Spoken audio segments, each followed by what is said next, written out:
ओम शांति। अॼु ॾींहुं मिले तारीख़ 3/2/2025। अॼु मिठा मिठा बाप दादा चवनि था, मीठे मीठे ॿार, आत्मा रूपी जोत में ज्ञान योग जो घृत विझो त जोत जगी वेंदी, जगी रहंदी। ज्ञान और योग जो कॉन्ट्रास्ट सुठी रीति सम्झणो। आत्मा रूपी ज्योति में ज्ञान और योग जो घृत विझो त ज्योति जगी रहंदी। ज्ञान योग जो कॉन्ट्रास्ट सुठी रीति सम्झणो। प्रश्न: बाबा जो कार्य प्रेरणा सां न हलंदो आहे, उन्हनि खे हिते अचिणो ई पवंदो। उत्तर आहे छो? बाबा पुछनि था, छो अचिणो पवंदो आहे? छो जी मनुष्य जी बुद्धि बिल्कुलु तमो प्रधान थी वई आहे। तमो प्रधान बुद्धि प्रेरणा खे कैच न करे सघंदी आहे। बाप ईंदा आहिनि तॾहिं त चवंदा आहिनि, छॾे ॾियो आकाश सिंघासन। त हीअ गीत ठहियलु आहे न, इन जे बारे में असां ॿुधाए सघंदा आहियूं कि हीअ गीत ठहियलु आहे। इन जो मतिलबु कि भॻवान खे बि मथां खां हेठि अचिणो पवंदो आहे, उहो हेठि न रहंदो आहे। गीता छॾे बि ॾियो आकाश सिंघासन। ओम शांति। भक्तनि इहे गीत ठाहियो आहे। हाणे इन जो अर्थ केॾो सुठो आहे। चवंदा आहिनि आकाश सिंघासन छॾे करे अचो। हाणे आकाश त इहो आहे, इहे रहण जो स्थान आहे न। आकाश सां त कोई चीज़ ईंदी न आहे। आकाश सिंघासन चवंदा आहिनि। आकाश तत्व में त तव्हां रहंदा आहियो। बाप रहंदो आहे महतत्व में। उन्हनि खे ब्रह्म या महतत्व चइबो आहे, जिते आत्माऊं निवास कंदियूं आहिनि। बाप ईंदा बि ज़रूरु हुतां खां आहिनि, कोई त ईंदो न। चवंदा आहिनि अची करे असांजी ज्योति जगायो। गायन बि आहे न, हिकु अंधे जी औलाद अंधा, ॿियो सजे जी औलाद सजा। धृतराष्ट्र ऐं युधिष्ठिर नाम ॾेखारींदा आहिनि। हाणे इहे त औलाद आहे रावण जी। माया रूपी रावण आहे न, सभिनि जी रावण बुद्धि आहे। हाणे तव्हां ईश्वर बुद्धि जा ठहिया आहियो। बाप तव्हांजी बुद्धि जो हाणे तालो खोले थो। रावण तालो बंदि करे ॾींदो आहे। कोई कहिड़ी ॻाल्हि खे सम्झंदा न आहिनि त चवंदा आहिनि इहे त जीअं पथर बुद्धि आहिनि। बाप अची करे हिते ज्योति जगाईंदा आहिनि न। प्रेरणा सां थोरी कमु थींदो आहे। आत्मा जो सतो प्रधान हुई, उनजी ताक़त हाणे कमु थी वई आहे। तमो प्रधान थी विया आहिनि, हिकदमि झुंझार ठही वई आहे। मनुष्य कोई मरंदा आहिनि त उनजो दीवो जलाईंदा आहिनि। हाणे दियो छो जलाईंदा आहिनि? सम्झंदा आहिनि ज्योति बुझी वञण सां अंधियारो न थिए, इन करे ज्योति जगाईंदा आहिनि, है न। हाणे हितां जी ज्योति जगाइण सां हुते कीअं रोशनी थींदी, कुझु बि सम्झंदा न आहिनि। पर हिन जो यथार्थ अर्थ आहे कि आत्मा रूपी ज्योति जगल रहे, है न। त उन्हनि खे त पतो ई न आहे कि आत्मा त जगल ई आहे, बसि हुनजी रोशनी घटि थी वेंदी आहे। हाणे तव्हां सेंसिबल बुद्धि जा ठहिया आहियो। बाप चवंदा आहिनि मां तव्हांखे स्वच्छ बुद्धि ठाहींदो आहे, ज्ञान घृत विझंदो आहे। मतिलबु असांजी रोशनी घटि थी वई आहे, ज्ञान ऐं शक्ति कम थी वई आहे। हिन करे बाबा अची करे ज्ञान घृत विझंदा आहिनि। इहे बि सम्झाइण जी ॻाल्हि आहे। ज्ञान और योग ॿई अलॻि चीज़ूं आहिनि। योग खे ज्ञान न चईंदासीं। कोई सम्झंदा आहिनि भॻवानु अची करे इहे बि ज्ञान ॾिनो कि मूंखे यादि करो, परंतु हिन खे ज्ञान न चईंदासीं। इहे त बाप ऐं ॿार आहिनि न।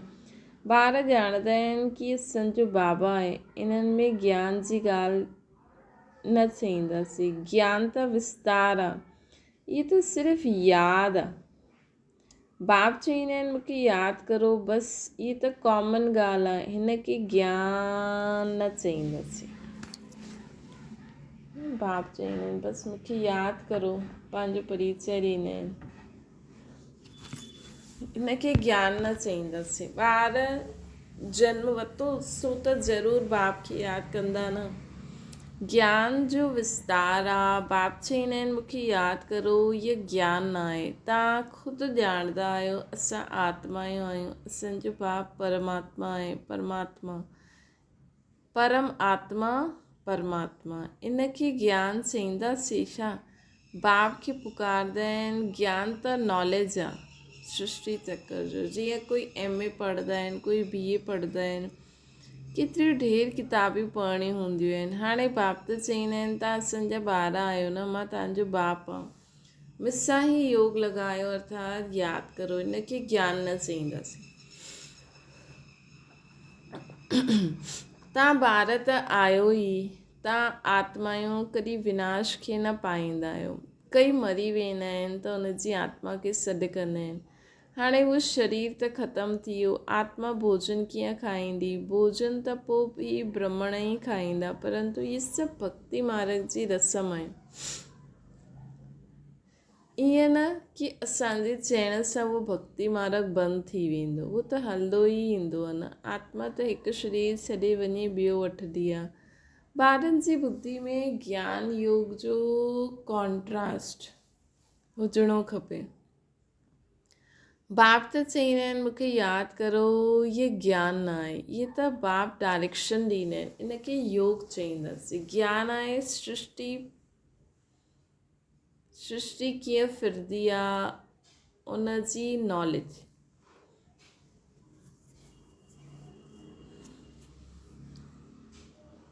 योग अर्थात यादि। ॿारनि जो फ़र्ज़ु आहे बाप खे यादि करणु, उहो लौकिक, इहो पारलौकिक। बाप चवंदा आहिनि मूंखे यादि करो, त ज्ञान अलॻि चीज़ थी वई। ॿिया ॿारनि खे चइणो पवंदो आहे छा कि बाप खे यादि करो। लौकिक बाप त जन्म ते ई यादि रहंदो आहे। हिते बाप जी यादि दिलाइणी पवंदी आहे, इन में महिनत लॻंदी आहे।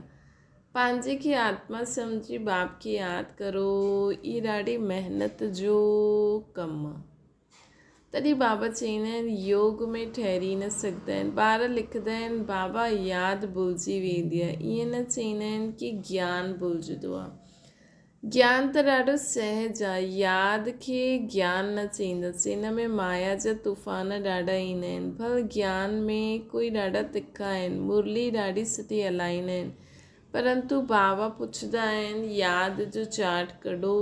केतिरो समय यादि कंदा आहियो बाबा खे यादि जो चार्ट यथार्थ रीति ठाहे करे ॾेखारियो। यादि जी ही मुख्य ॻाल्हि आहे। पत थी पुकारंदा आहिनि कि अची करे पावन ठाहियो। बाबा खे मुख्य आहे ही पावन ठाहिण जी ॻाल्हि। हिन में माया जा विघ्न पवंदा आहिनि, है न। मुख्य छा आहे? पावन ठाहिण जी ॻाल्हि। इन में माया जा विघ्न पवंदा आहिनि।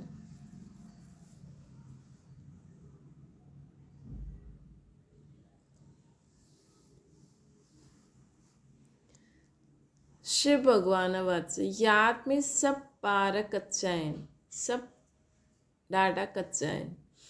सुठा ॿार जो मुरली त ॾाढी सुठी हलाईंदा आहिनि, परंतु यादि में बिल्कुलु कमज़ोर आहिनि। यादि सां ई त विक्रम विनाश थींदा, योग सां ई कर्मेंद्रिय बिल्कुलु शांति शीतल थी वेंदियूं आहिनि।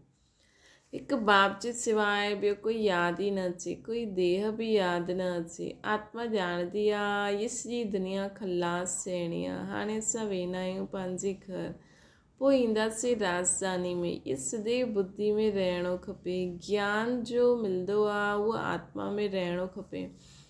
बाप त आहे योगेश्वर जो यादि सिखलाईंदा आहिनि। वास्तव में ईश्वर खे योगेश्वर न चईंदासीं। तव्हां योगेश्वर आहियो। ईश्वर बाप चवंदा आहिनि मूंखे यादि करो। ये यादि सिखाइण वारो ईश्वर बाप आहे। ये यादि सिखाइण वारो ईश्वर बाप आहे। उहो निराकार बाप शरीर द्वारा ॿुधाईंदा आहिनि। त योगेश्वर अर्थात बाप योगेश्वर जो असांखे यादि सिखाईंदा आहिनि। वास्तव में ईश्वर खे योगेश्वर न चईंदासीं, योगेश्वर तव्हां आहियो। ईश्वर बाप चईंदा आहिनि मूंखे यादि करो। ये यादि सिखाइण वारो ईश्वर बाप आहे।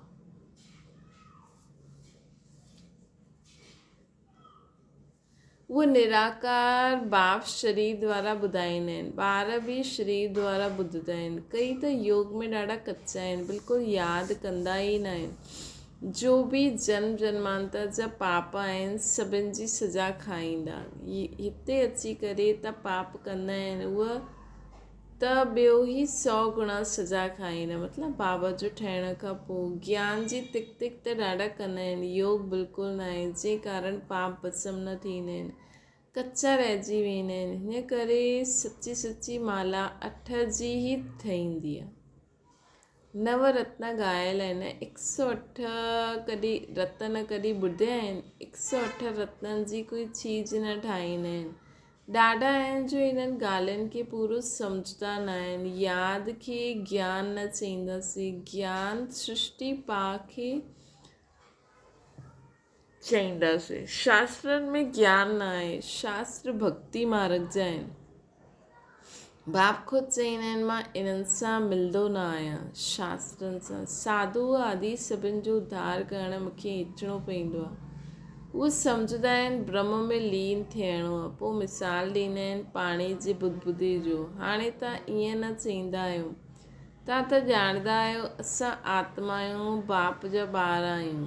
मामेकम यादि करो, इहे अक्षर बि चईंदा आहिनि परंतु अर्थ न सम्झंदा आहिनि, है न। असां आत्मा आहियूं, बाबा जा ॿार आहियूं। मामेकम यादि करो, ये अक्षर बि चईंदा आहिनि परंतु अर्थ न सम्झंदा आहिनि। भल चई ॾींदा आहिनि असां आत्मा, परंतु आत्मा छा आहे, परमात्मा छा आहे, इहे ज्ञान बिल्कुलु न आहे। इहे बाप ई अची करे ॿुधाईंदा आहिनि। हाणे तव्हां ॼाणंदा आहियो असां आत्माउनि जो घरु उहो आहे परम धाम। हुते सॼो सीजरो आहे। हर हिकु आत्मा जो पंहिंजो पंहिंजो पार्ट मिलियलु आहे। हर हिकु आत्मा खे पंहिंजो पंहिंजो पार्ट मिलियलु आहे। सुख केरु ॾींदो आहे, दुख केरु ॾींदो आहे, इहे बि कंहिंखे पतो न आहे। सुख केरु ॾींदो आहे, दुख केरु ॾींदो आहे, इहो बि कंहिंखे पतो न आहे। चई ॾींदा आहिनि भॻवानु ई सुख दुख ॾींदो आहे, पोइ चईंदा आहिनि दुख हरता सुख करता है। भक्ति आहे, रात ज्ञान आहे, ॾी 63 जन्म तव्हां धक्का खाईंदा आहियो, पोइ ज्ञान ॾींदा आहियो त केतिरो समय लॻंदा आहिनि। पोइ तव्हांखे मां ज्ञान ॾींदो आहे त केतिरो समय लॻंदो आहे। इहे त थी वियो सेकेंड में जीवन मुक्ति। इहे तव्हांजो बाप आहे न, उहो ई पतित पावन आहे। उन्हनि खे यादि करण सां तव्हां पावन ठही वेंदव। सत्य त्रेता द्वापर कलयुग इहे चकर आहे। बाबा चवनि था इहे चकर आहे। नाम बि ॼाणंदा आहिनि न, परंतु पत्थर बुद्धि अहिड़ा आहिनि, टाइम जो कंहिंखे पतो ई न आहे। सत्य त्रेता द्वापर कलयुग चवनि था त 4 ई हिसाब सां हूंदा न।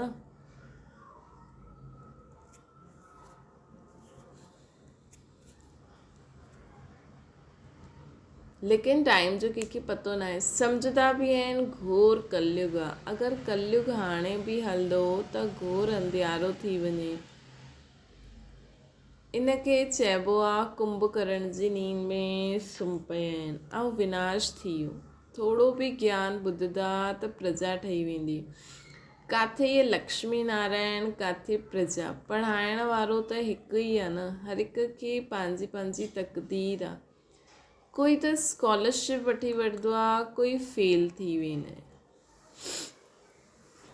हर हिक जी पंहिंजी पंहिंजी तक़दीर आहे। कोई त स्कॉलरशिप वठी वठंदा आहिनि, कोई फेल थी वेंदा आहिनि। राम खे बाण जी निशानी छो ॾिनी आहे, छो जो नापास थी वियो। इहे गीता पाठशाला आहे। कोई त कुझु बि मार्क्स वठण लाइक़ु न आहे। मां आत्मा बिंदी आहियां, बाप बि बिंदी आहे, ईअं उन्हनि खे यादि करिणो आहे।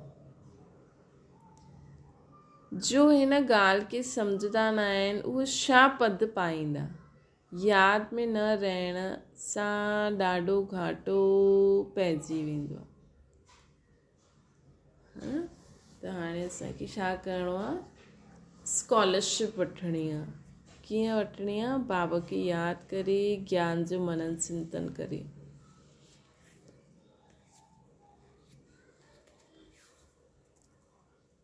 मां आत्मा बिंदी बाबा बिंदी, ईअं उन्हनि खे यादि करिणो आहे।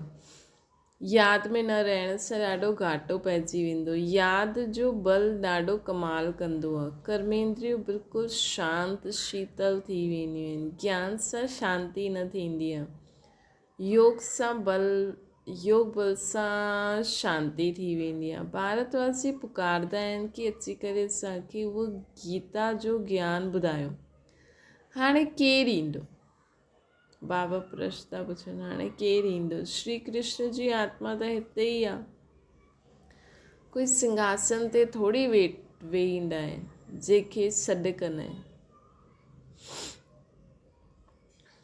जो पुकारंदा आहिनि न कि अची करे असांखे गीता ज्ञान ॿुधायो, त केरु ईंदो? श्री कृष्ण जी आत्मा त हिते ई आहे न। बाबा चवनि था कोई सिंघासन ते थोरी वेहींदा आहिनि जो सॾु करो। अगरि कोई चए असां क्राइस्ट जी आत्मा खे यादि कंदा आहियूं, अरे उहो त हिते ई आहे न। उन्हनि खे छा पतो कि क्राइस्ट जी सोल हिते आहे, वापसि त कोई वञी न सघे। लक्ष्मी नारायण पहिरें नंबर वारनि खे पूरा 84 जन्म वठिणा पवंदा आहिनि, त पोइ वापसि वञी कीअं सघंदा आहिनि ॿिया?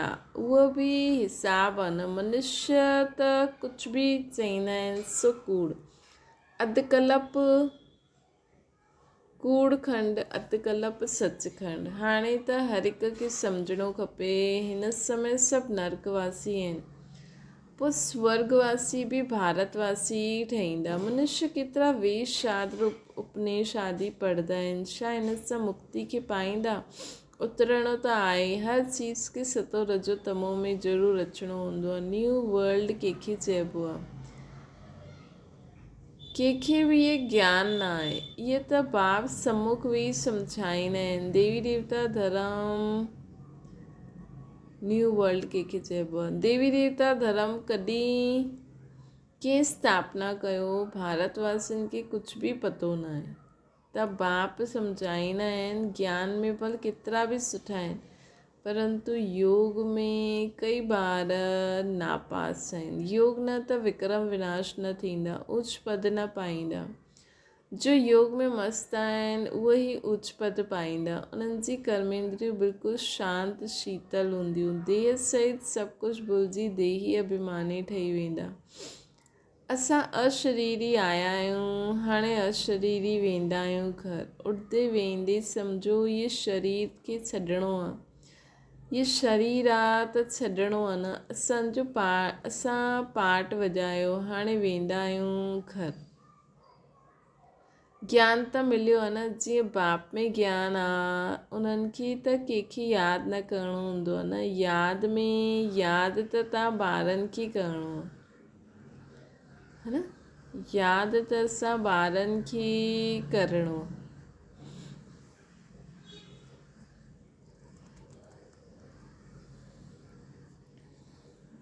बाबा खे त यादि न करिणो न। बाबा चवंदा आहिनि कि पंहिंजे पाठ वॼायो, हाणे घर। ज्ञान त मिलियो। जीअं बाप में ज्ञान आहे, ॿियो कंहिंखे उन्हनि खे त कंहिंखे यादि न करिणो आहे। यादि त तव्हां ॿारनि खे करिणो आहे। बाप खे ज्ञान जो सागर चवंदा आहिनि, योग जो सागर त न चवंदासीं न। चक्र जी नॉलेज ॿुधाईंदा आहिनि, पंहिंजो बि परिचय ॾींदा आहिनि। यादि खे ज्ञान न चवंदासीं। त बाबा जी मुरली आहे कि यादि खे ज्ञान न चवंदासीं।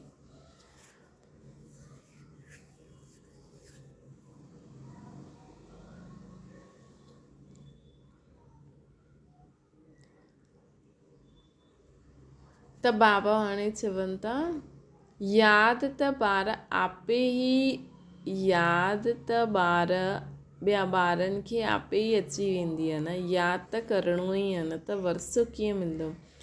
बाप आहे त वरसो ज़रूरु मिलंदो। बाक़ी आहे नॉलेज। असां 84 जन्म कीअं वरिता? सतो प्रधान तमो प्रधान का सतो प्रधान का तमो प्रधान कीअं ठहिया, इहे बाप सम्झाईंदा आहिनि। हाणे सतो प्रधान ठहिणो आहे बाप जी यादि में। तव्हां रूहानी ॿार रूहानी बाप वटि आया आहियो, उन्हनि खे शरीर जो आधार त खपे न।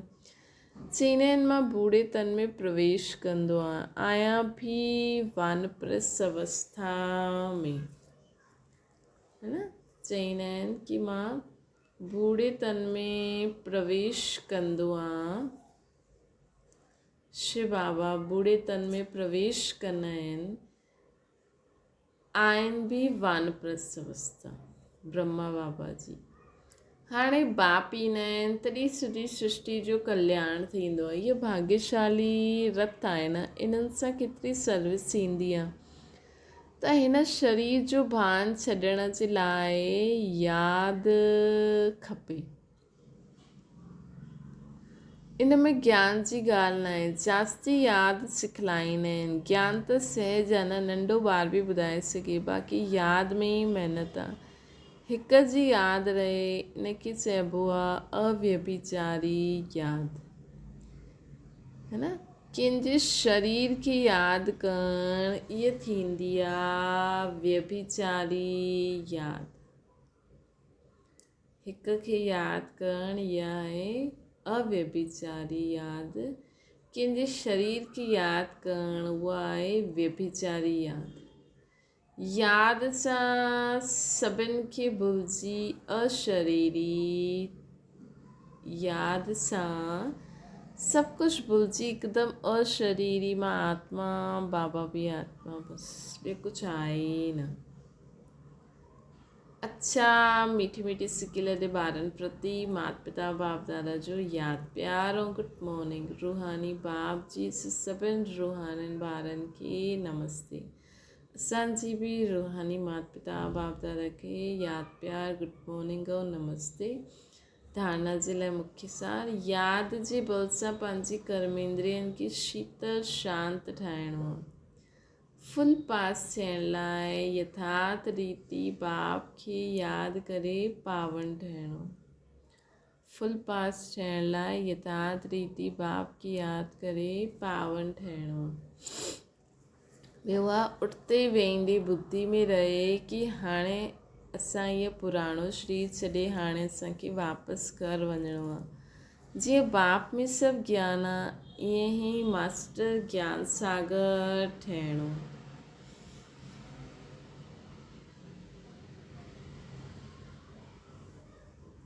वरदान कंबाइंड स्वरूप जी स्मृति द्वारा श्री स्थिति जी सीट ते सेट रहण वारा सदा संपन्न ठहो। संगम युक्त शिव और शक्ति जे कंबाइंड स्वरूप जी स्मृति में रहण सां हर असंभव कार्य भी संभव थी वेंदो। इहे ही सर्वश्रेष्ठ स्वरूप आहे।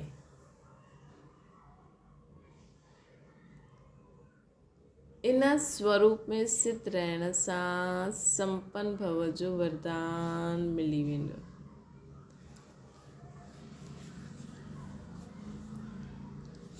बाप दादा सभी ॿारनि खे सदा सुखदाई स्थिति जी सीट ॾींदा आहिनि। सदा हिन सीट ते सेट रहो त अतींद्रिय सुख जे झूले में झूलदा रहंदा। बाप दादा सभी ॿारनि खे सुखदाई सीट ॾींदा आहिनि, सुखदाई स्थिति जी सीट ॾींदा आहिनि। सदा हिन सीट ते सेट रहो त अतींद्रिय सुख जे झूले में झूलदा रहंदा।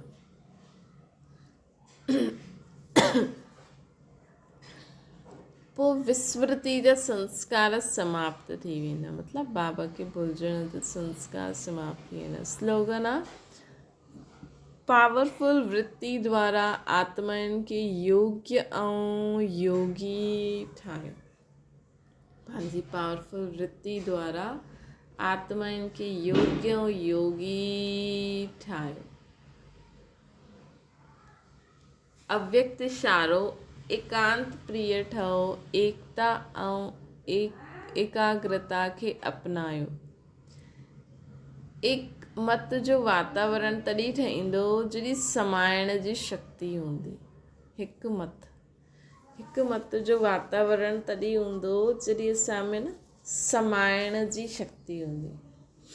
जॾहिं अवगुणनि खे समाईंदा रहंदासीं, बाबा जी मत ते हलंदा रहंदासीं, त सभिनि में उहा मत ईंदी वेंदी। त भिन्नता खे समायो, हाणे आपस में एकता सां समीप ईंदव, तॾहिं आपस में एकता सां समीप ईंदव ऐं सर्व जे अॻियां दृष्टांत रूप ठहींदव।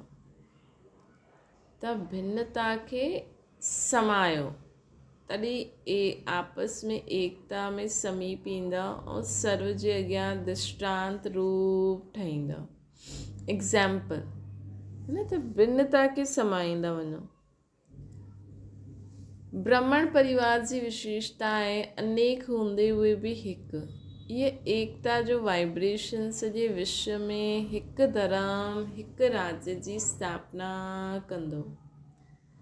एकता जो वाइब्रेशन सॼे विश्व में हिकु धर्म हिकु राज्य जी स्थापना कंदो।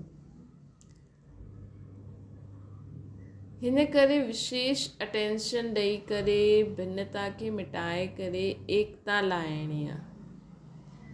हिकु मत जो वातावरण तॾहिं ठहींदो जॾहिं असां में भिन्नता खे समाइण जी शक्ति हूंदी, है न। आपस में एकता में, तॾहिं असां आपस में एकता में समीप ईंदासीं ऐं सर्व जे अॻियां दृष्टांत रूप ठही वेंदासीं। भई सभिनि जी भिन्नता खे समाए करे सभु हिक ॿिए सां मिली करे हलंदा आहिनि। ब्राह्मण परिवार जी विशेषता आहे अनेक हूंदे हुए बि हिकु। भई उहो ई सुबुह जो उठो करो, उहो धारणा त हिकु ई आहे। ॿियो अलॻि अलॻि सुभाउ संस्कारनि खे बि समाए करे सभु बाबा समान सुभाउ संस्कार थी वञे। हिकु इहे एकता जा वाइब्रेशन सॼे विश्व में हिकु धर्म हिकु राज्य जी स्थापना कंदा। हिन करे विशेष अटेंशन ॾेई करे भिन्नता खे मिटाए करे एकता लाहिणी आहे। हाणे असांखे सभु प्रकार जी भिन्नता खे मिटाए करे एकता लाहिणी आहे। अच्छा, ओम शांति। बाबा खे यादि करो।